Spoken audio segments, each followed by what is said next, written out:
তো আমরা ইনশাআল্লাহ জিলহজের 9 তারিখ আমরা যেহেতু এখানে আসবো ইনশাআল্লাহ।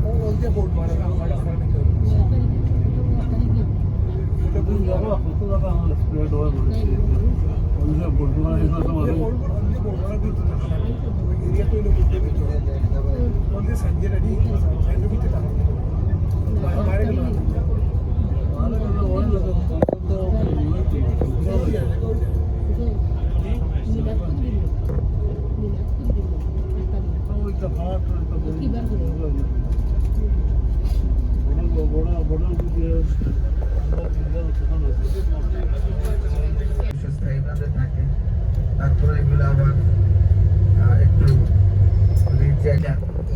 আমরা এই দুইটা অংশে যে কোনো এক জায়গায় আমরা অবস্থান করবো। আর হাতের ডান থেকে যে মুজদালিফা এখানে যেটা একটা খোলা জায়গা, এগুলোতে চাদর নিয়ে মানুষ অবস্থান করে। ওই দিন হচ্ছে খোলা মাঠ, কোনো কিছু থাকার কোনো কিছু নেই। আপনার আরাফা থেকে আসার সময় শুকনা খাবার কিছু ফল হাতে করে নিয়ে আসবেন।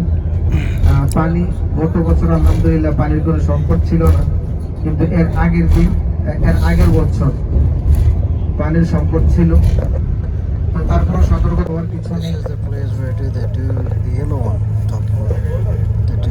মুহাম্মদ সাল্লাল্লাহু আলাইহি সাল্লামের কাছে যিনি এসেছেন তিনি হচ্ছেন পূর্ববর্তী সকল নবী রাসূলদের কাছে দূত হিসেবে যিনি এসেছিলেন হযরত জিবরাইল রাদিয়াল্লাহু তাআলা আনহু। This is for Gare Hera, this mountain. Jabal al-Nur or Gare Hera.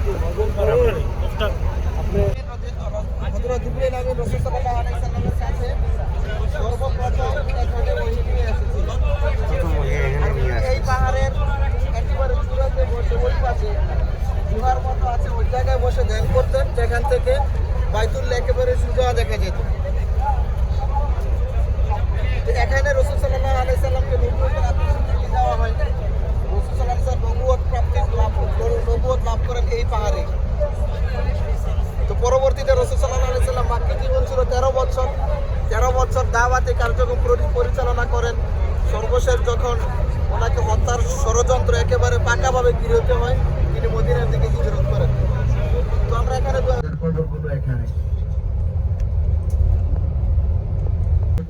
দেখা যায় এখনো, এটাকে বলা হয় মাকবারাতুল আদল বা বিচারকদের যারা ন্যায় প্রতিষ্ঠা করে তাদের কবর এখানে।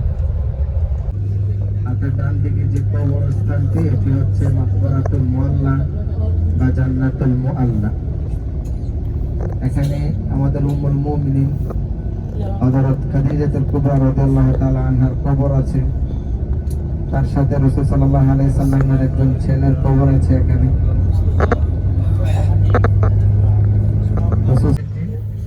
এটি হচ্ছে মসজিদে জান বলে এটিকে।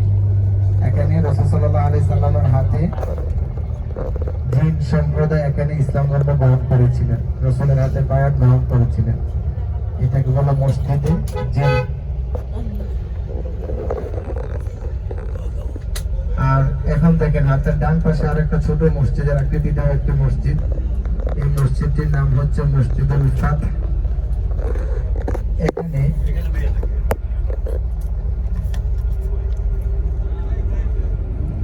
এখানে মক্কা বিজয়ের সময় রাসূল সাল্লাল্লাহু আলাইহি সাল্লাম এখানে পতাকা স্থাপন করেছিলেন, এদিক দিয়ে মক্কাতে প্রবেশ করেছিলেন। যে ডান দিকে আবার একটু লক্ষ্য করেন, এখান থেকে জান্নাতুল মুআল্লা আরো স্পষ্টভাবে দেখা যাবে।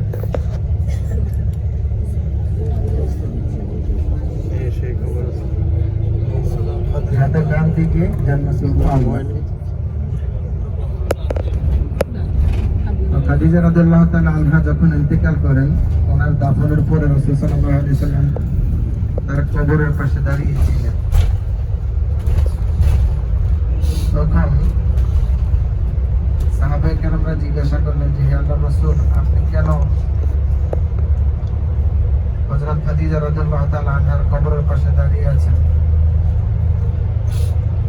তখন রাসূল সাল্লাল্লাহু আলাইহি সাল্লাম বলেছেন, জবাব দিয়েছিলেন যে আমি খাদিজার পক্ষ থেকে তার মুনকার নাকিরের সওয়ালের জবাবগুলো আমি দিয়ে দেব। আলাইহি সাল্লামের কাছে জিবরিল আমিন ওহী নিয়ে আসলেন যে আল্লাহর রাসূল খাদিজা রাদিয়াল্লাহু তাআলা আনহার মুনকার নাকিরের সওয়ালের জবাব আপনাকে দিতে হবে না, স্বয়ং আল্লাহ তাআলা তাদের ওনার মুনকার নাকিরের সওয়ালের জবাব দিয়ে দিবেন। সুবহানাল্লাহ। রাসূল সাল্লাল্লাহু আলাইহি সাল্লাম খাদিজা রাদিয়াল্লাহু তাআলা আনহাকে এত বেশি ভালোবাসতেন। একবার মা আয়েশা রাদিয়াল্লাহু তাআলা আনহা বললেন যে আল্লাহর রাসূল আপনি এত পরিমাণে খাদিজা রাদিয়াল্লাহু তাআলা আনহার কথা বলেন, আল্লাহ তাআলা কি আপনাকে ওনার চেয়ে উত্তম স্ত্রী দান করেননি? তখন রাসূল সাল্লাল্লাহু আলাইহি সাল্লামের চেহারা একেবারে লাল হয়ে গিয়েছিল। তো অবস্থা বুঝতে পেরে আয়েশা রাদিয়াল্লাহু তাআলা আনহা রাসূল সাল্লাল্লাহু আলাইহি সাল্লামের কাছে ক্ষমা প্রার্থনা করেন এবং বলেন, হে আল্লাহর রাসূল, আমি আপনাকে কোনো ধরনের আঘাত দেওয়ার জন্য, কষ্ট দেওয়ার জন্য আমি বলিনি। তখন রাসূল সাল্লাল্লাহু আলাইহি সাল্লাম জবাব দিয়েছিলেন যে শোনো আয়েশা, তোমরা সকলে হচ্ছে আমার সুখের দিনের স্ত্রী, আর খাদিজা রাদিয়াল্লাহু তাআলা আনহা ছিলেন আমার দুঃখের দিনের স্ত্রী।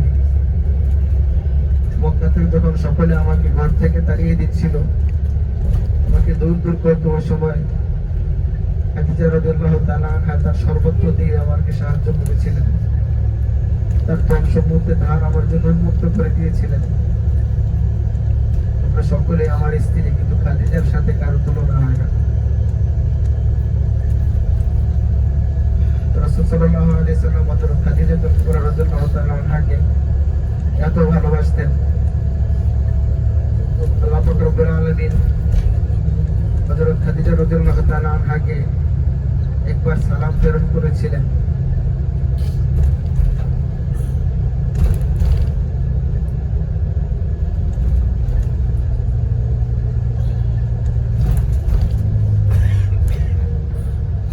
খাদিজা রাদিয়াল্লাহু তাআলা আনহা থাকা অবস্থায় রাসূল সাল্লাল্লাহু আলাইহি সাল্লাম আর কোনো বিবাহ করেননি। উনি ইন্তেকালের পরে বিভিন্ন প্রয়োজনে বিভিন্ন সময়ে উনি তার জীবনের বিবাহগুলো করেছিলেন। রাসূল সাল্লাল্লাহু আলাইহি সাল্লামের যে চারজন প্রসিদ্ধ অনুসারী ছিলেন, ইসলামের চারজন খলিফা, তার মধ্যে দুইজন হচ্ছেন হযরত আবু বকর রাদিয়াল্লাহু তাআলা আনহু, দ্বিতীয় খলিফা হযরত ওমর ফারুক রাদিয়াল্লাহু তাআলা আনহু। দুজন ছিলেন সম্পর্কের দিক দিয়ে রাসূল সাল্লাল্লাহু আলাইহি সাল্লামের শ্বশুর। রাসূল সাল্লাল্লাহু আলাইহি সাল্লাম হযরত আয়েশা রাদিয়াল্লাহু তাআলা আনহাকে বিবাহ করেছিলেন, যিনি ছিলেন আবু বকর রাদিয়াল্লাহু তাআলা আনহুর মেয়ে। হযরত ওমর ফারুক রাদিয়াল্লাহু তাআলা আনহুর মেয়েকে বিবাহ করেছিলেন, যার নাম ছিল হযরত হাফসা রাদিয়াল্লাহু তাআলা আনহা। আর সম্পর্কের দিক দিয়ে তারপরে দুজন সাহাবী, হযরত উসমান ইবনে আফফান রাদিয়াল্লাহু তাআলা আনহু, উনি ছিলেন রাসূল সাল্লাল্লাহু আলাইহি সাল্লামের জামাতা। ওনাকে বলা হতো জিন্নুরাইন বা দুটি নূরের অধিকারী।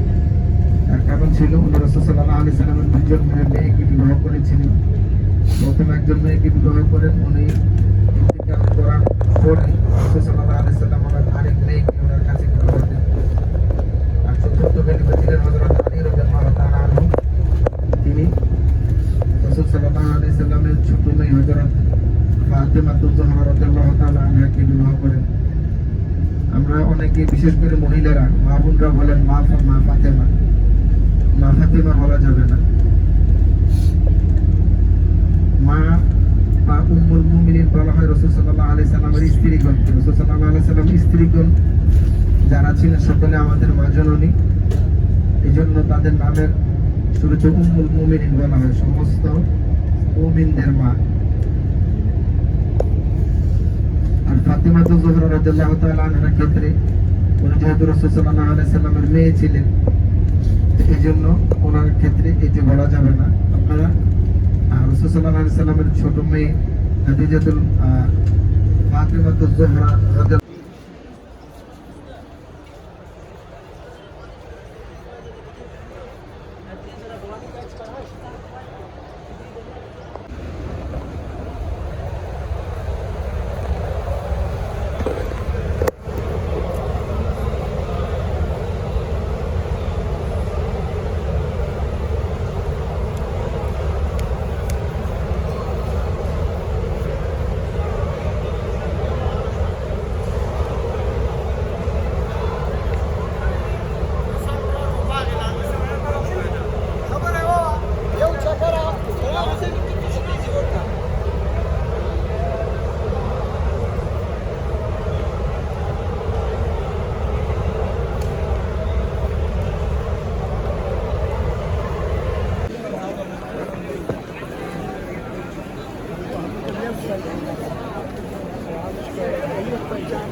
This is the Safa Marwa area, right, where you'll see this green light. You have to run. I like the gentleman who is running.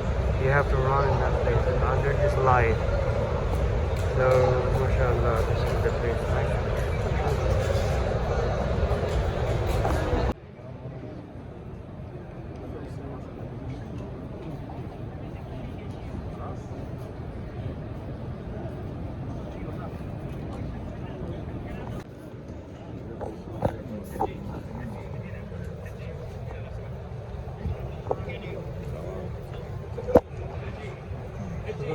Çeksene hacı bir tane. Şöyle çabuk hadi. Geliyorum. Bir tane çeksene.